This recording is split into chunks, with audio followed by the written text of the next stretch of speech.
Buenos días a todos. En esta clase vamos a ver sensores de posicionamiento o de localización.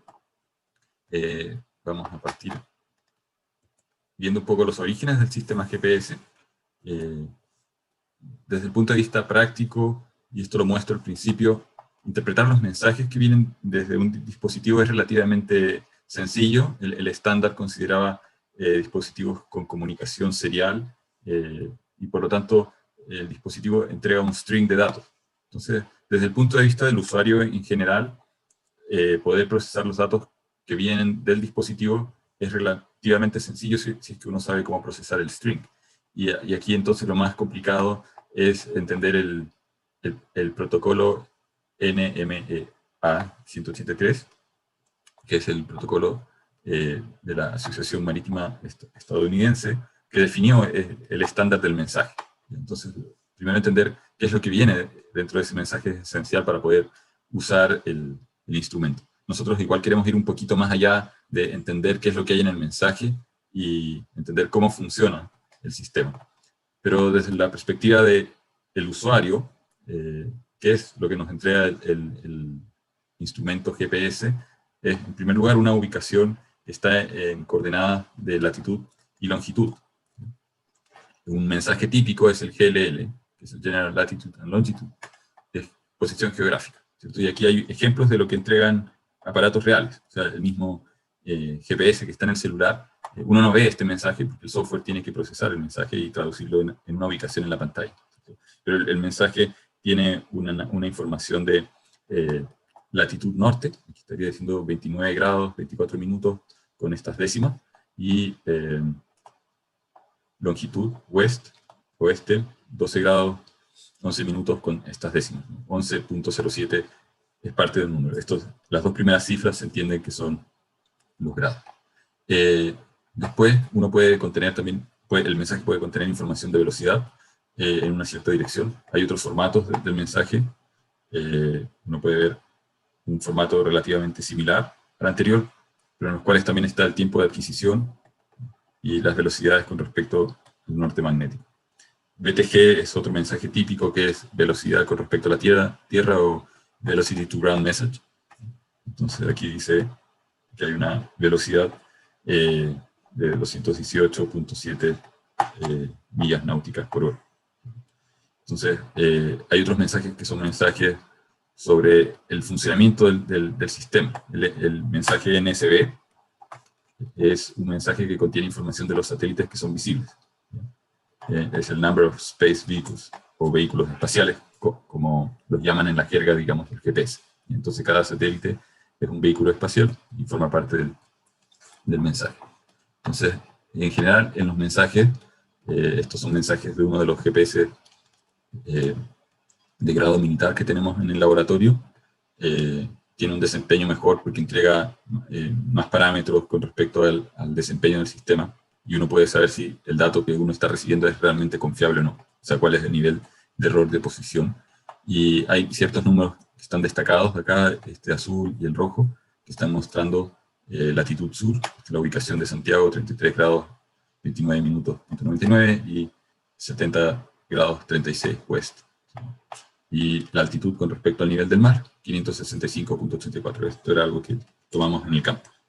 Así también hay otros mensajes, les mencionaba el de velocidad. En este caso el sistema no se está moviendo, por lo tanto la velocidad movida es prácticamente cero.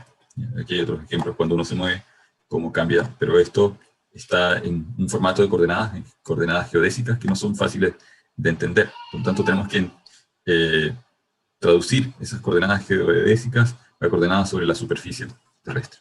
Si uno busca en páginas web como esta GPS Information Org, aparecen los detalles, digamos, de qué significa cada número. En el mensaje general, este primer número que aparece, yo les decía, es la hora.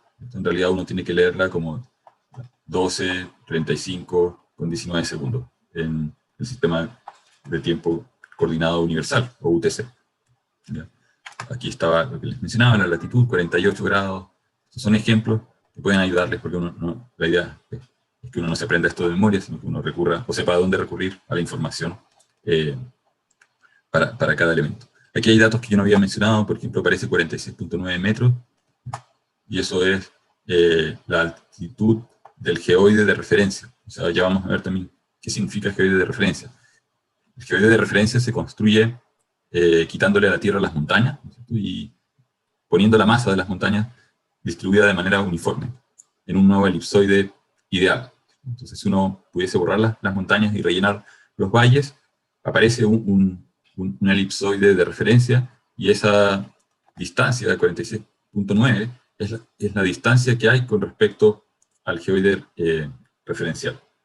En general, para muchas cosas uno no utiliza esa información, pero si uno está haciendo otros cálculos geodésicos y se requiere, digamos, la información, por ejemplo, de la gravedad en un cierto lugar, bueno, eso va a depender de la distancia que hay al centro de la Tierra, y esa distancia, al ser la Tierra no esférica, elipsoidal, va a ser distinta, y por lo tanto ese dato se vuelve relevante, que da una idea de la altura realmente promedio en un sector.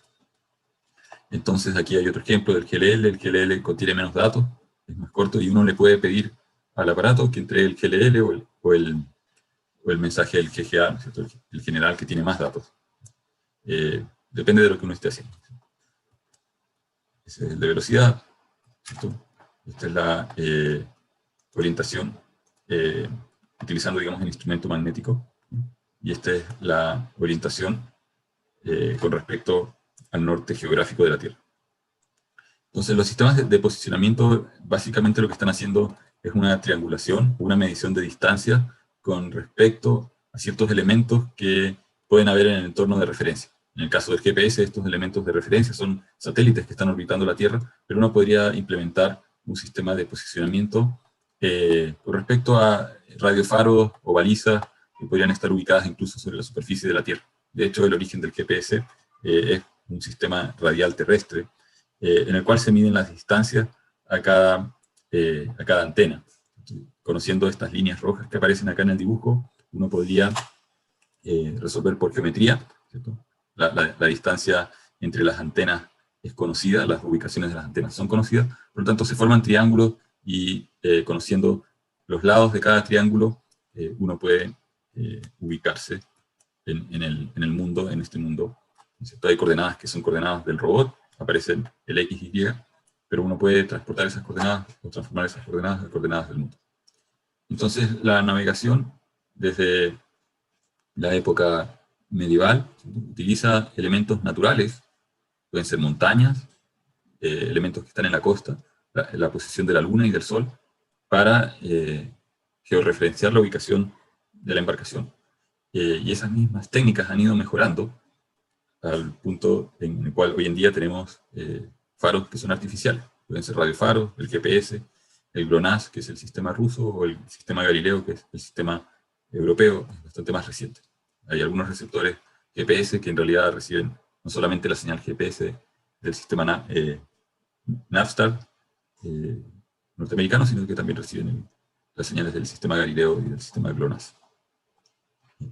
Hay algunas desventajas de estos sistemas que están relacionadas al hecho de que son sistemas que en interiores generalmente no reciben las señales, porque son señales, en el caso de los radiofaros artificiales, son señales muy débiles, y en ese sentido son difíciles de instalar en ambientes interiores, pero en los últimos años también han surgido alternativas que funcionan con principios similares para armar redes GPS locales.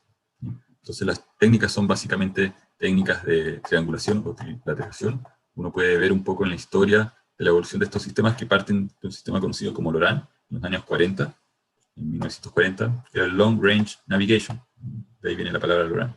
Y básicamente son faros que están sincronizados, o sea, son antenas que están transmitiendo pulsos de manera sincronizada, y básicamente, vamos a ver si tengo un dibujo por acá. Supongamos que tenemos un punto A y un punto B, entonces se transmite una señal, y supongamos que se transmite siempre a las 12 del día, y aquí en este de acá también se transmite una señal a la misma hora. Entonces son faros que están sincronizados, y esto podría estar en la costa de Asia, estaríamos en la costa de de América, continente. Este mensaje va a llegar en algún momento a la embarcación algunos segundos después. Entonces aquí podría llegar a las 12, voy a exagerar, un minuto, y este otro mensaje, entonces el mensaje B tiene una frecuencia distinta, entonces podríamos decir una nota mi, este es un do. Auditivamente se pueden distinguir, en realidad no operan a la frecuencia de las notas musicales, solo lo menciono, digamos, como un ejemplo. Entonces son dos silbatos, y este barco detecta el otro a las 12:02.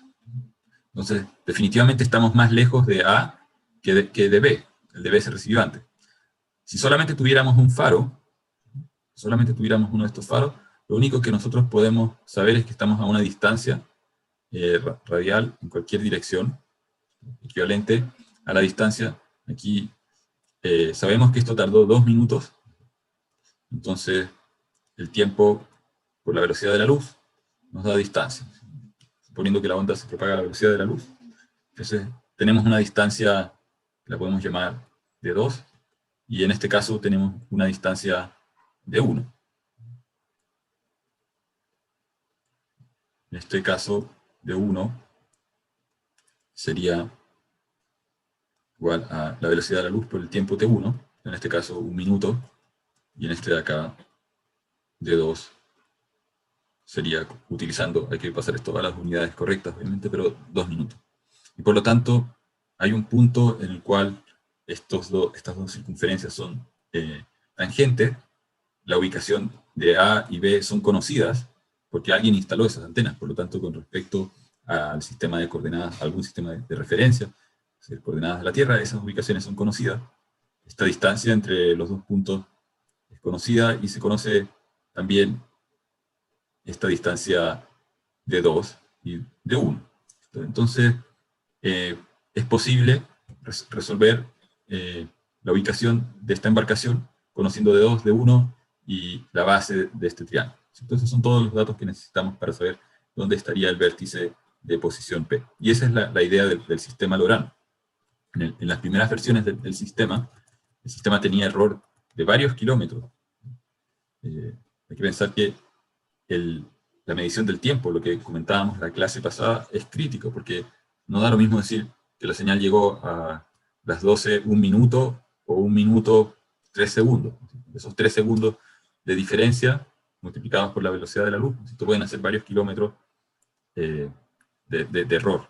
Por lo tanto, la medición del tiempo es crítica. Pero asumamos por un momento de que esa parte está resuelta, solamente quería hacer la conexión para que vean la importancia de medir el tiempo correctamente en los sistemas de posicionamiento. Tenemos que usar esta fórmula tiempo por velocidad. Si el tiempo está mal medido, entonces el radio de esta circunferencia va a estar mal calculado. En los 80 aparecen otros sistemas, por ejemplo el RNFG, que es el Radio Frequency Navigation Grid, de una empresa que se llamaba Common Sciences, que implementaba básicamente la misma estrategia que el sistema Loran, pero era para trabajar en ámbitos terrestres. También había un sistema de Motorola, que era el Mi Ranger Falcon 484, utilizando exactamente la misma técnica, con antenas que se podían instalar alrededor, por ejemplo, de un yacimiento minero, para triangular la posición de máquinas o camiones. En los 90 aparece el Harris Interferometric System, también basado en trilateración. La trilateración es la medición de los 3 lados del triángulo de alta velocidad.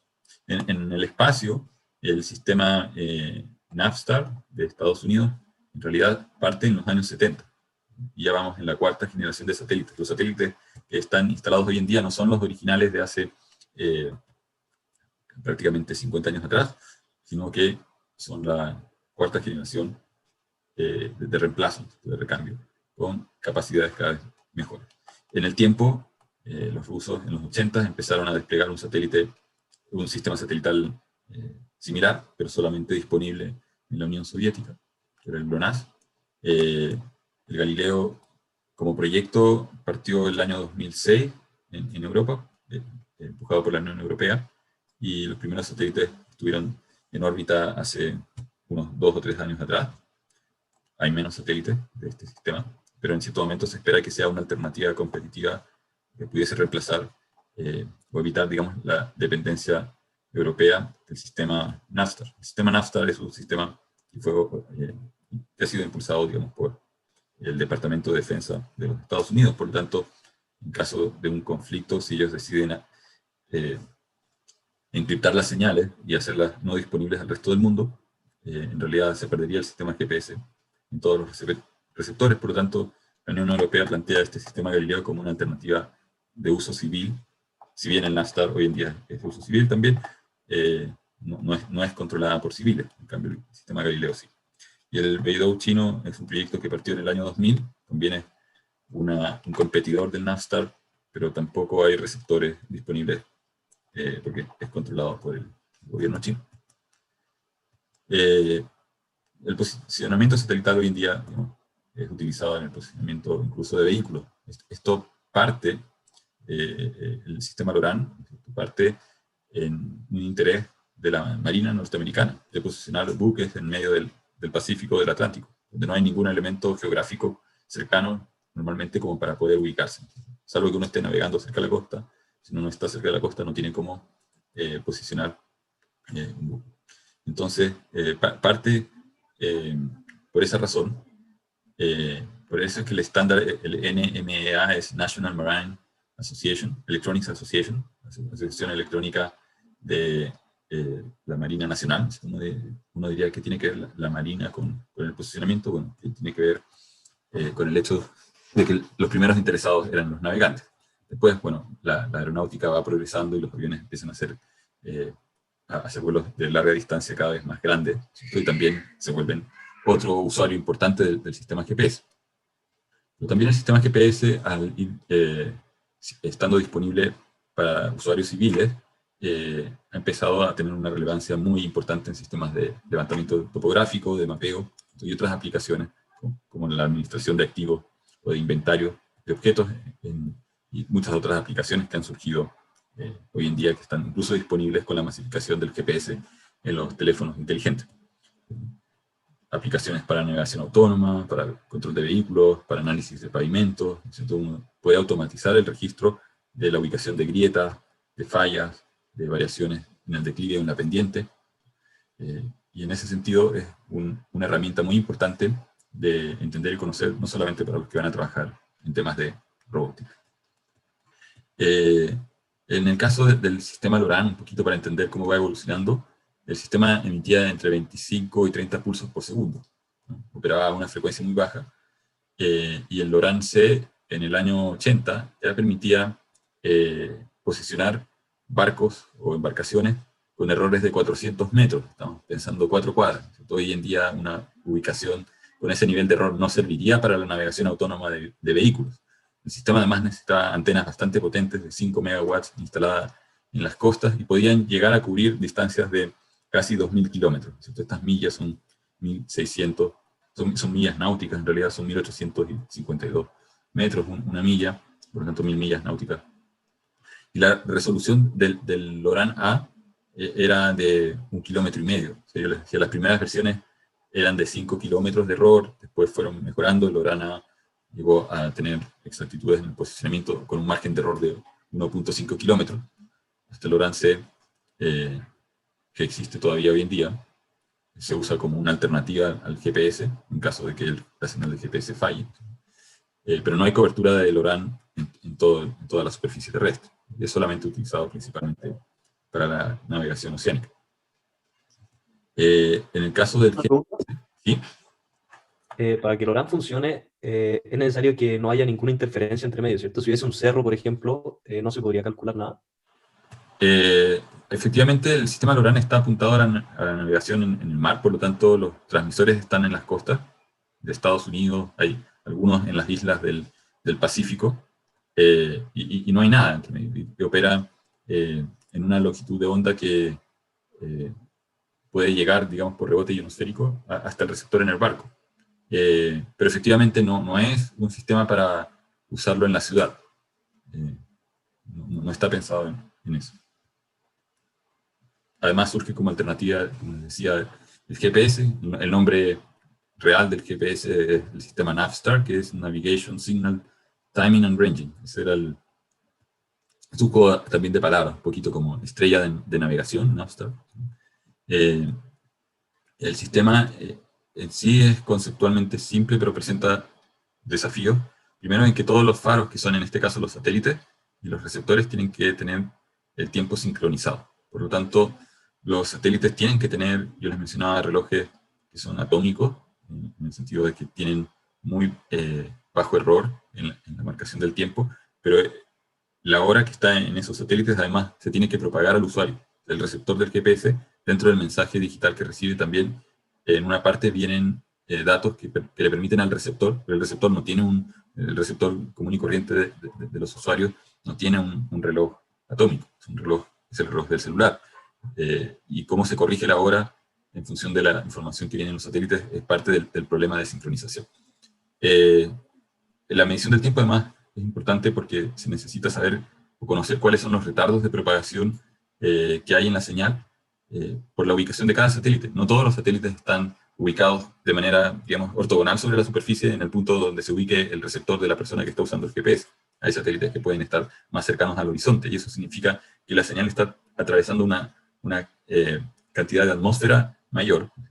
Y eso también impone ciertos retardos o perturbaciones. Además, si hay edificios o elementos en el entorno, como cerros, esos también generan ciertas pérdidas de señal. Y eso va a introducir un error. Esas son las causas de error en el posicionamiento. Vamos a ver las ecuaciones y ahí va a quedar bastante más claro. Entonces, el origen, en su primera versión, no servía para aeronaves, porque era una modificación del sistema LORAN terrestre. ¿Cuándo empieza a ser utilizado en el sector, digamos, civil o se abre a la aviación? Hay un accidente, si lo buscan, de un avión de Korean Airlines, el CAL 007, que ocurrió en el año 83, que después de la investigación se determinó que el choque se habría evitado si es que el avión hubiese tenido un sistema de posicionamiento activo. Entonces, ese evento, junto con probablemente la guerra en el Golfo Pérsico, las primeras guerras de Irak en el año 91, motivaron que el servicio se masificara al mundo civil, porque en esa guerra los militares se quedaron sin suficientes equipos para las tropas. Entonces, lo que hicieron fue que les pasaron equipos civiles que básicamente no tenían inicialmente la misma exactitud que los equipos militares, porque una parte del mensaje se encripta y es como que uno le quitase los decimales a la información de latitud y longitud, ¿no es cierto? En esos números que les mostré aparecía la latitud y los minutos con un montón de decimales.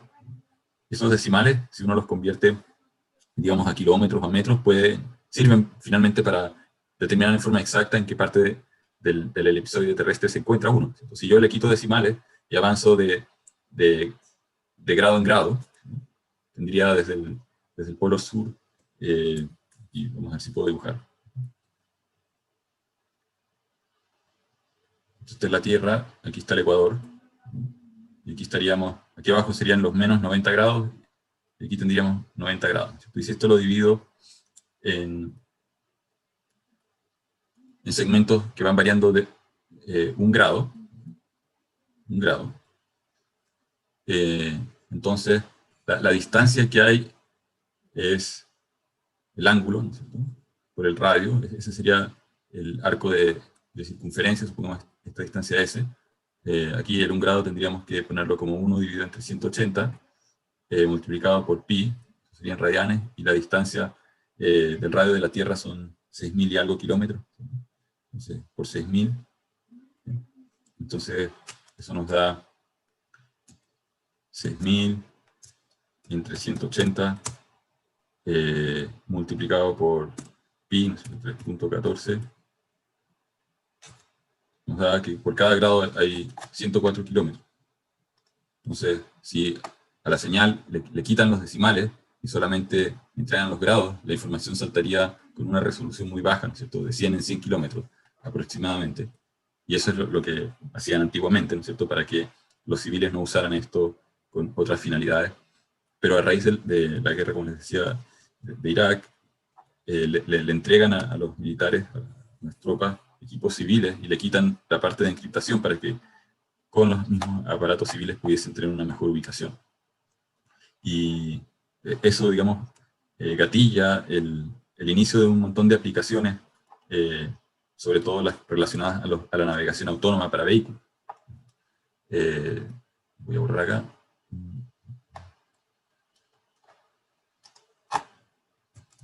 Entonces, ¿cómo está construido el segmento, el sistema? El segmento espacial es una constelación de 24 satélites. Tengo otro dibujo, pero bueno, mejor hago acá el dibujo. Entonces, si este es el ecuador de la Tierra, hay un plano, tiene una inclinación de 55 grados, y en ese plano, en esta órbita, hay 4 satélites que están activos. Hay un quinto que es de repuesto.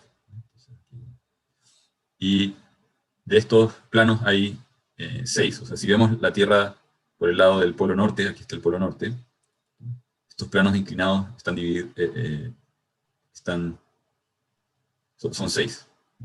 Aquí tenemos 1, 2, 3, 4, no lo dividí bien, 5 y 6. En cada uno hay 4 satélites activos, por lo tanto hay 24 en total. Esto permite, están equiespaciados, esto permite que en un cierto instante de tiempo, al menos la mitad, teóricamente, estarían cubriendo, una mitad de esta constelación de 24, estarían cubriendo la mitad de la superficie terrestre. Y la otra mitad, los otros 12, estarían cubriendo la otra mitad. Ahora van cambiando, entonces el problema está que en la práctica, cuando uno mira cuántos, o sea, si una persona está aquí, ¿no es cierto?, con su receptor GPS, aquí hay un satélite, aquí arriba puede haber otro. Habría que dibujar por lo menos 12 de estos. El problema es que en realidad no son los 12 visibles. La persona normalmente va a estar, nosotros que estamos acá en Santiago, o también, digamos, en cualquier otra ciudad a lo largo de la cordillera de los Andes, va a tener una obstrucción de los satélites que están cerca del horizonte. Podemos ver, ¿no?, en Santiago tenemos la cordillera de la costa también, estamos metidos en un valle. Entonces, podemos ver lo que está contenido dentro de un cono sobre el usuario, pero no alcanzamos a ver todo. Normalmente este cono, aquí lo dibujé exagerado, pero son como 15 grados. Entonces, en los aparatos más avanzados, lo que uno hace es configurar una máscara que bloquea todas las señales que están 15 grados, o sea, uno puede configurar si quiere bloquear 5 grados, 10, 15. Pero lo típico es entre 10 y 15 grados se bloquean o se ignoran todas las señales que vienen de satélites que están cercanos al horizonte. ¿Por qué razón? Porque justamente atraviesan, digamos, si esta es la Tierra, ¿cierto?, atravesar esta distancia de atmósfera es mucho más que atravesar lo que está justo sobre uno. Por lo tanto, esta señal tiene un retardo de propagación muy distinto a la del satélite que está justo encima. Y además pueden haber objetos, digamos, del entorno, edificios o estructuras, digamos, del terreno, que pueden interrumpir momentáneamente la señal. El satélite se va moviendo, no es que esté estático. De repente la señal aparece, desaparece, y por lo tanto, en el cálculo para resolver las ecuaciones, es como que uno estuviese metiendo un dato y sacando un dato en forma intermitente, y eso también genera un error en el cálculo. Por lo tanto, funcionan mucho mejor cuando uno anula esa zona de cobertura. Entonces, esto lo comento porque si bien uno puede decir, bueno, hay 24, entonces vemos la mitad, no se ven la mitad, se ven, en el mejor de los casos se ven como 8. Vamos a borrar acá. Entonces, estas 6 órbitas, además tienen asociadas 6 estaciones de monitoreo. Las órbitas van cambiando. Algo que se me olvidó mencionar es que estos satélites están a 18.000 kilómetros de la superficie. Para que se hagan una idea, la Estación Espacial Internacional está como a 400 kilómetros, 450, si mal no recuerdo. O sea, es menos que de Santiago a Concepción, o casi como de Santiago a La Serena. Si es que uno lo quiere poner en distancia, ¿cierto?, los satélites están mucho más allá. La Luna está a 150.000 kilómetros. Los satélites geoestacionarios están a 38.000 kilómetros. Entonces, los geoestacionarios giran a la misma velocidad que la Tierra, o sea, completan una vuelta en 24 horas. Los que están en órbitas más bajas tienen que girar mucho más rápido, porque mientras más lejos, ¿no es cierto? La fuerza de gravedad, Fg, es igual a la constante de gravitación, masa de la Tierra, masa del satélite, dividido por el radio al cuadrado. Entonces, mientras más lejos está, la fuerza de gravedad es más baja, atrae menos al objeto, pero tiene que girar más lento porque la fuerza centrífuga va a ser masa por la velocidad angular al cuadrado por el radio. Entonces, si giro muy rápido y la aceleración angular, la aceleración centrífuga, es mucho mayor que la fuerza de gravedad, el objeto se va a escapar de la órbita. Entonces, resulta que para que la velocidad de giro sea 24 horas, si uno hace este equilibrio de fuerza, uno puede despejar, ¿no es cierto? Uno igual acá el m con el m se van, el radio pasa para allá, y después uno despeja el ómega, o en realidad el ómega es un dato, perdón, porque estamos diciendo que giramos 2pi en 24 horas, ¿cierto? Esto serían 24 por 3600 segundos. Si uno despeja entonces el radio, da que ese radio son 38.000 kilómetros, 38.000 y algo. Entonces, si ponen algo ahí y lo hacen girar a un ciclo por día, va a seguir, digamos, el mismo ritmo que la Tierra, no se va a alejar de la Tierra, no se va a acercar a la Tierra, y esa posición se utiliza para principalmente satélites de comunicaciones, ¿cierto? Que se usan como relay o repetidores, ¿cierto? Entre el continente americano y Europa, o entre América y África, América y Asia, o viceversa, ¿cierto?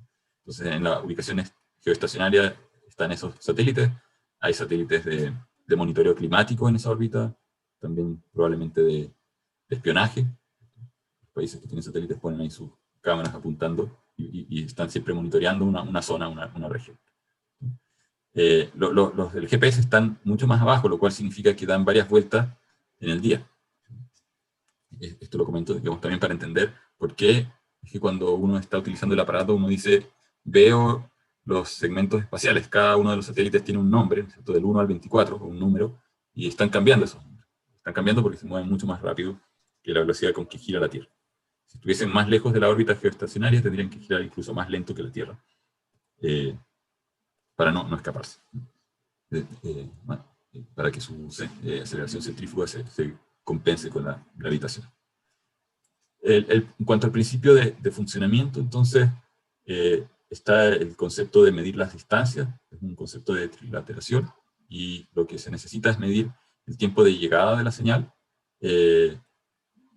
menos el tiempo de transmisión. Como les comentaba en el sistema LORAN, ¿no es cierto? Yo puedo decir, transmito una señal a las 12:00 y mi receptor detecta que esa señal llegó a las 12:02. Ahora, en el sistema GPS, el sistema es un poco más sofisticado porque no está emitiendo pulsos como en el sistema LORAN, que básicamente yo les decía, es como que uno utilizara distintos silbatos, ¿no es cierto?, de distintas frecuencias. Es analógico, uno sabe que a cierta hora del día se emite siempre con regularidad un silbido, y uno entonces cuenta a qué hora llegó ese silbido, o en qué momento llegó, desfasado con la hora de transmisión que es conocida por todos los usuarios. En el caso del GPS, el mensaje, está el satélite, y el satélite envía un mensaje al receptor. El receptor está acá en la Tierra. Y el GPS, perdón, y el satélite le pone una etiqueta en el mensaje, en el texto que envía dice, yo envié el mensaje a las 12:00, o a las 12:01, lo que sea. Y el receptor, que además tiene información de la hora correcta, puede comparar la hora de transmisión con la hora de recepción, y con eso, digamos, calcula este time of arrival. Después la distancia se despeja fácilmente, ¿no es cierto?, multiplicando velocidad de la luz por el time of arrival. Por eso es que el tiempo es crítico, el resto empieza, digamos, a ser más bien un proceso de cálculo. ¿Cómo se medía? Y aquí un paréntesis con respecto a cómo medimos la latitud, ¿cierto? Y cómo el GPS reemplaza los conceptos de navegación antiguos. Antiguamente, los navegantes podían saber en qué parte estaban. Entonces, si aquí hay un velero podían mirar una estrella, que normalmente se elegía una estrella que estuviese sobre el polo, una estrella polar, como estrella de navegación. Entonces, con respecto al horizonte, usando un sextante o un octante, que era este instrumento como una especie de compás, tuviera un transportador, no podía medir el ángulo en grados, entonces, 45, 40 grados. Entonces alguien tenía que observar por acá y ver, con respecto al horizonte, ajustar esto, en qué ángulo estaba la estrella, para poder saber cuál era la latitud, ¿cierto?, de navegación. Si, aquí, hipotéticamente, si ponemos el barco en el centro del polo norte, la persona habría tenido que girar este sextante hasta que esté en 90 grados, porque la estrella aparecería directamente arriba con respecto al horizonte. Si ponemos un plano tangente, tendríamos 90 grados. Entonces, si estuviésemos acá en el Ecuador, la estrella está tan lejos, está en el infinito, aquí está la estrella en realidad, que parecería que la estrella está cuando uno la mira aparece en el horizonte, por lo tanto esto estaría en 0 grados. Entonces, de esa manera uno podría saber cuál es la latitud. Ahora, ¿cuál es la matemática correcta de eso? No es muy difícil de verlo.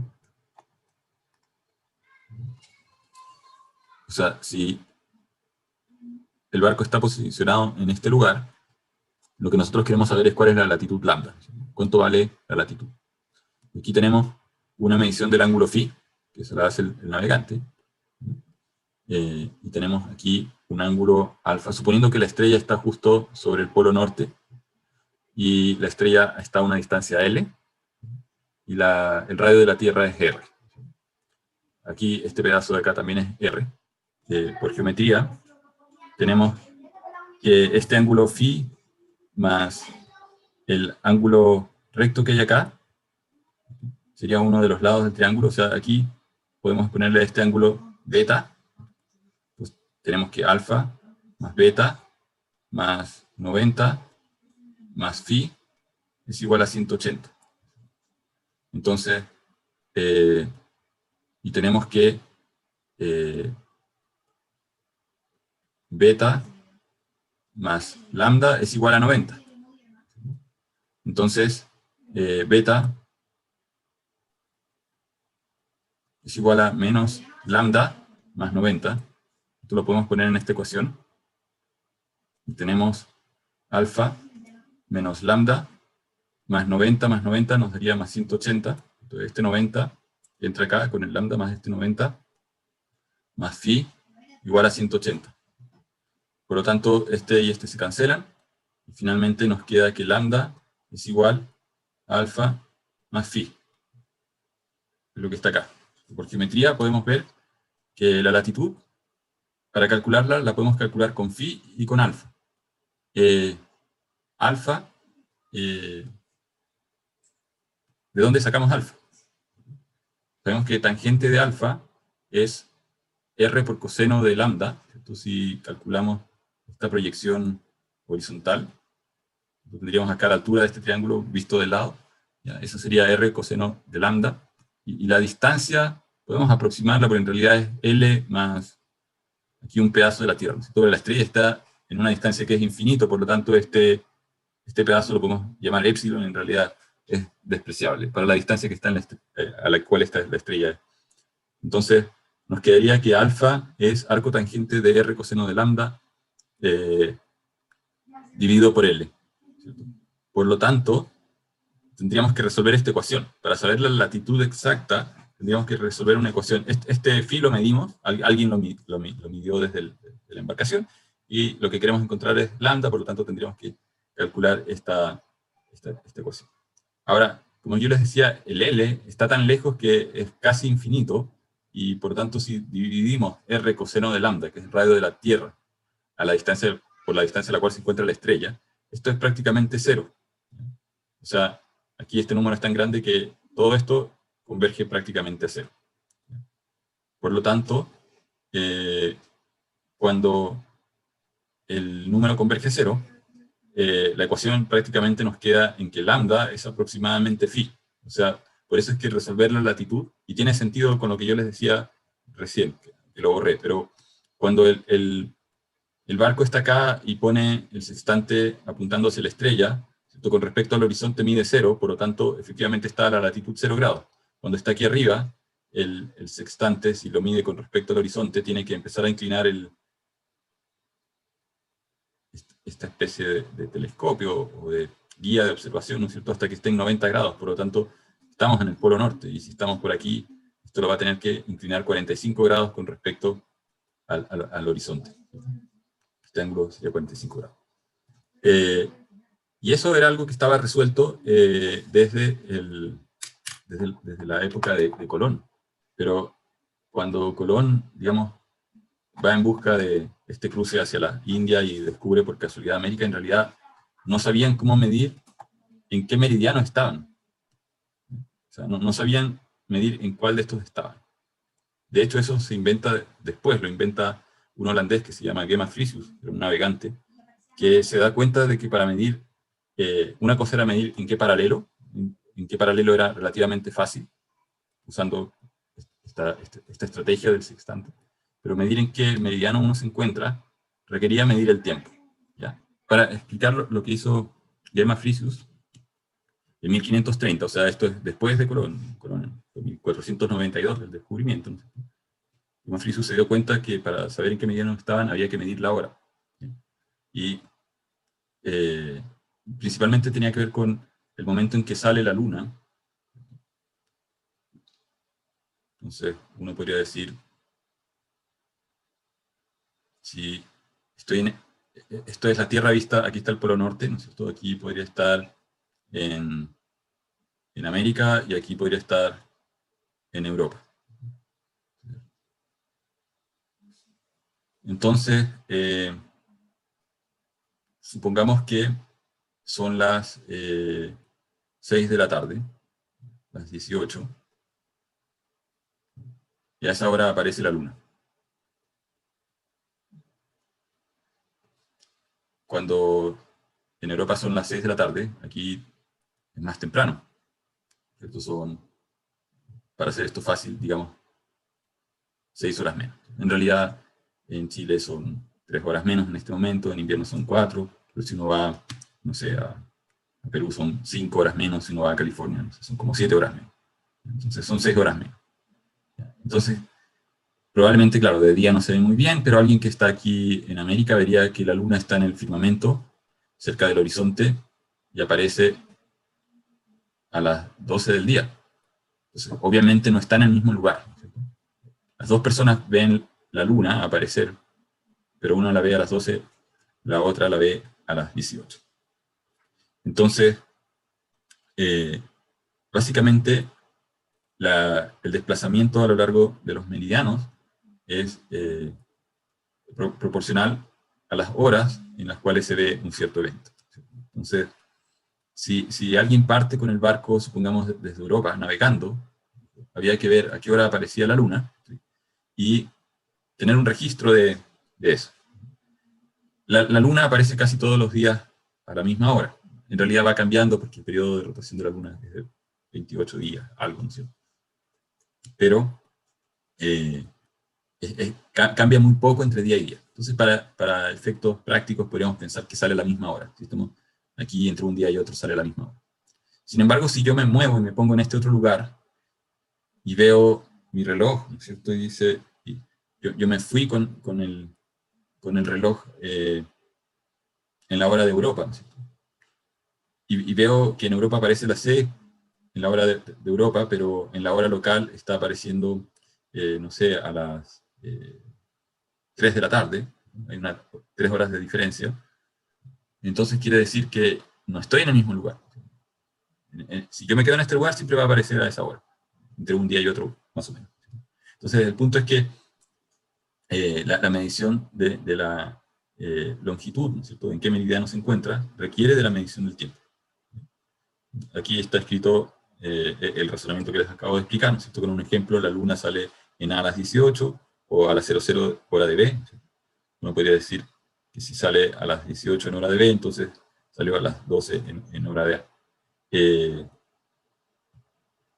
Aquí está, digamos, cada día en realidad sale 0.86 horas más tarde. Eso igual es algo que habían observado en la antigüedad. Por lo tanto, eso se podía incorporar en el cálculo, ¿no es cierto? Y corregir por el hecho de que cada día la hora en que sale es un poquito después. Una hora, casi una hora después, 0,86 horas después.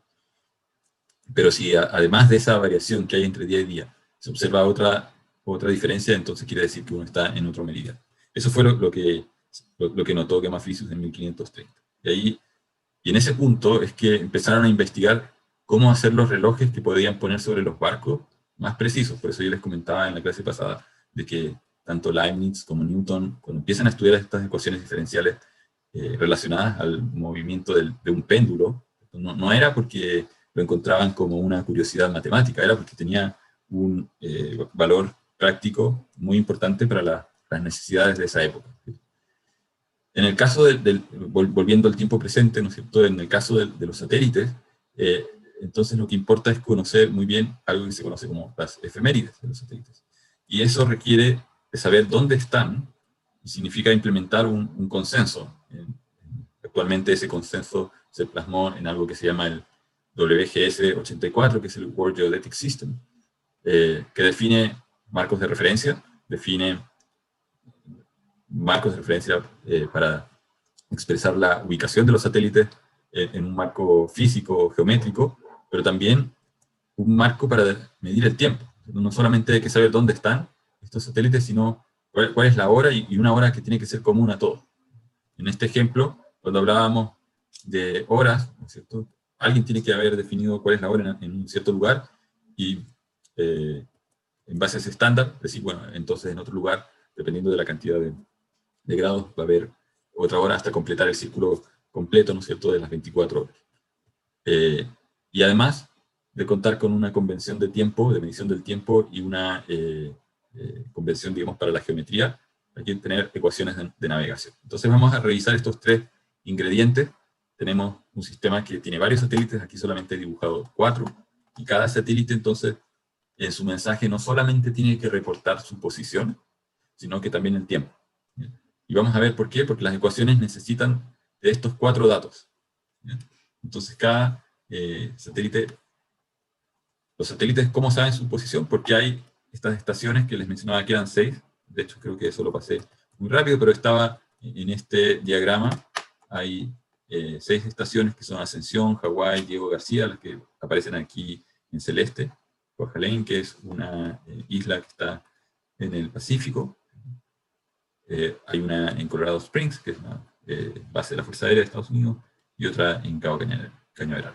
Entonces esas son las 6 y hay unas de repuesto, una en Ecuador, Tahití, Argentina, etc. Con eso, digamos, están mirando todo el tiempo cuál es esta posición para cada uno de los 24 satélites. Además, los satélites tienen estos relojes que les comentaba, los relojes atómicos. Y las estaciones, cuando ven que un satélite se desvía, que de hecho los satélites cada 2 semanas se desvían de su órbita porque la Tierra no es una, como les decía, no es una esfera perfecta, por lo tanto están afectados por variaciones en el campo gravitacional de la Tierra. Cada 2 semanas tienen que volver a ubicar los satélites a reposicionarlos, los mueven un poco, no es que se muevan kilómetros o se muevan muchos, pero si no los corrigen, después de unos años estarían totalmente fuera del lugar donde fueron colocados. Entonces, con respecto a los sistemas de coordenadas, hay coordenadas geodéticas, coordenadas elipsoidales o geográficas y coordenadas cartesianas. Entonces, el sistema define cada una de esas. Y además define los sistemas de coordenadas que son necesarios para la navegación del GPS.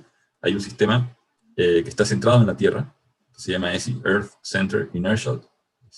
Uno podría pensar que ese es un sistema cartesiano que tiene centro en el origen de la Tierra, tiene el plano XY contenido en el plano ecuatorial de la Tierra, y hay un Earth Center, Earth Fix.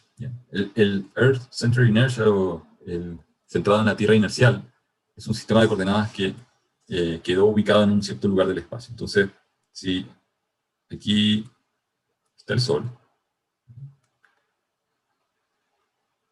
aquí está el plano de la órbita de la Tierra, el plano de la eclíptica, y está la Tierra. La Tierra, uno puede pensar, está cortada por un plano que es ortogonal al eje de giro. No coincide con el plano de la órbita que hace alrededor del Sol, son planos distintos. Entonces, aquí tenemos un plano, está inclinado, aquí lo he dibujado bien exagerado para que se note que es otro plano distinto a este de acá. Entonces, cuando estamos en verano, en el hemisferio sur, estamos con la Tierra en este lado, ¿no es cierto? La Tierra gira en torno a este eje, y le está mostrando al Sol, le está mostrando el polo sur la mayor parte del tiempo. Después la Tierra va avanzando, aparece por acá, 6 meses después, y sigue inclinada, digamos, con la misma inclinación, pero le está mostrando el polo norte al Sol.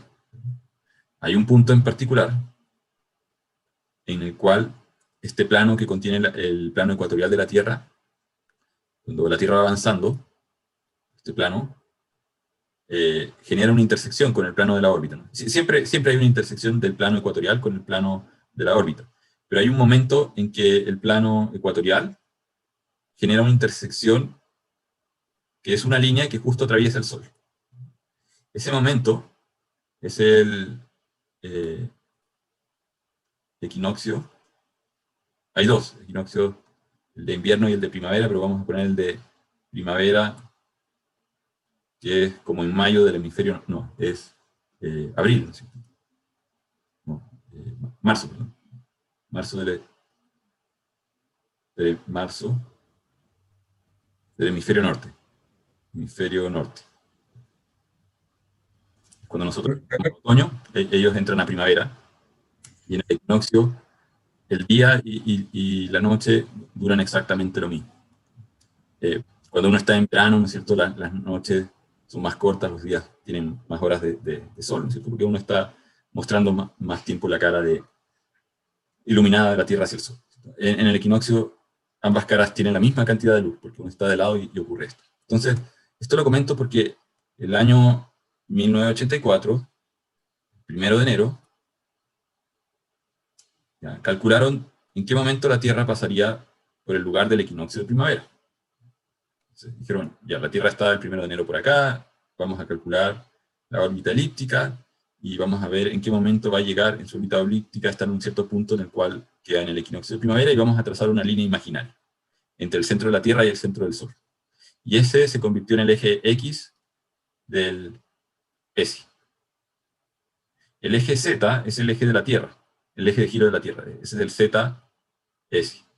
Y el Y es fácil porque es ortogonal a los otros dos. En el año 2000 se actualizó este estándar, ¿no es cierto? Se actualizó y ahora tenemos una redefinición en el año 2000, solamente para terminar con la idea. En ese momento en que la Tierra imaginariamente pasó por ese punto y se formó este sistema de 3 ejes, ese sistema se quedó congelado, pueden pensar que se quedó congelado flotando en el espacio. Y ese sistema se definió como sistema inercial, que no se mueve y con respecto al cual se miden todos los satélites. La ubicación de los satélites y se va corrigiendo. En realidad, la Tierra no es un marco de referencia inercial, tampoco lo es el Sol, porque por aquí estará el centro de la galaxia, y el Sol gira alrededor del centro de la galaxia, y esta elipse, ¿no es cierto?, que dibujé en este plano, aquí está el Sol, también está moviéndose.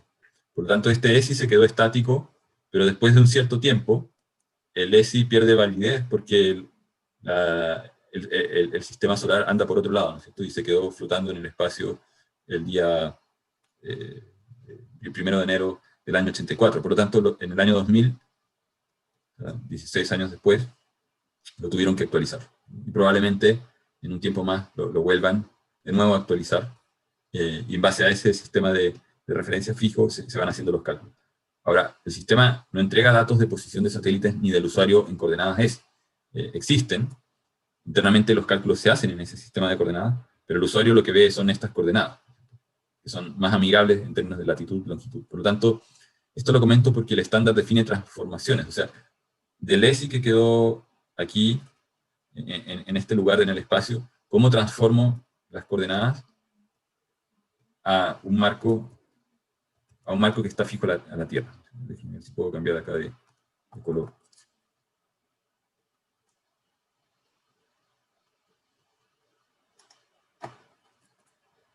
Entonces, aquí teníamos un sistema de coordenadas que quedó fijo en el espacio, y un tiempo después está el sistema solar por acá, la Tierra anda por acá, y la Tierra se lleva consigo el sistema EXSF, entonces Earth Center, Earth Fixed. O sea, inicialmente, cuando se define, en el año 84, el ESI y el ESF coinciden, pero después la Tierra sigue avanzando en su órbita, ¿no es cierto? Y gira, y el ESF se va con la Tierra, está fijo al centro de la Tierra, por eso dice Earth Fixed. ¿Ya? Y hay un YSF, y hay un ZSF. El ZSF coincide con el eje de giro de la Tierra, el XSF y el YSF coincidían inicialmente con el XS y el YS, pero después fueron girando con el giro de la Tierra. Entonces, en todo momento hay que hacer una transformación de coordenadas de aquí a aquí, y después hay que hacer una conversión de coordenadas de estas coordenadas cartesianas a coordenadas esféricas. Son estas de acá. El estándar define las fórmulas para esas dos conversiones, y hay una tercera conversión que es de esféricas al plano tangente, porque en realidad el usuario final, si uno usa Waze, por ejemplo, el Waze no le habla a uno diciéndole estás en tal latitud, longitud, te faltan tantos grados. Nadie entiende eso, ¿no es cierto? Si bien la latitud y la longitud es más fácil de entender que cartesianas, para el caso de la Tierra, esto después hay que llevarlo a coordenadas de un plano tangente. Aquí podríamos decir, tenemos un X UTM, que es Universal Transverse Mercator, y un Y UTM, que son coordenadas de un plano tangente, cartesianas de un plano tangente, y hay un Z que sería la latitud en ese punto. Entonces tenemos que pasar de aquí a aquí. Y la Tierra, en la convención, tiene un montón de planos tangentes ubicados, digamos, distribuidos uniformemente. ¿Por qué? Porque si uno proyectase todo sobre un plano tangente en un único punto, ¿no es cierto? Los puntos que están más alejados, imagínense que tenemos como una fuente de luz, y que cada punto se proyecta, cada punto de la superficie se proyecta sobre este plano. Entonces las cosas que están cerca al punto tangente se proyectan con menor distorsión, pero las cosas que están lejanas se agrandan, ¿no es cierto? Eso es lo que pasa en la proyección de Mercator, que normalmente la tradicional es poner la Tierra dentro de un cilindro y proyectar todo lo que, o sea, aquí está el continente americano, ¿no sé, sobre la superficie del cilindro. Y por eso uno ve en estas proyecciones de Mercator ecuatoriales que lo que está cerca del Ecuador se ve bien en tamaño, pero los polos están totalmente deformados o agrandados.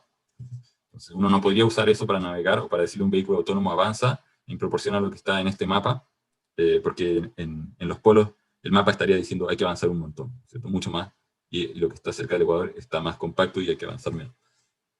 Por eso, al final, digamos, si bien el concepto de Mercator, de proyección de Mercator es muy útil, lo que se hace es poner una especie como de conjunto de parches alrededor de toda la Tierra, y cada uno de estos parches tiene una sigla, un código, y el sistema GPS sabe cuál es la zona y qué parche o cuál de estos usar, y para cada uno de esos planos tangentes hay una fórmula también de conversión. Por lo tanto, eso es lo que se define en el ESI. Aquí está explicado cómo se define el ESI, lo que acabo de explicar ahora.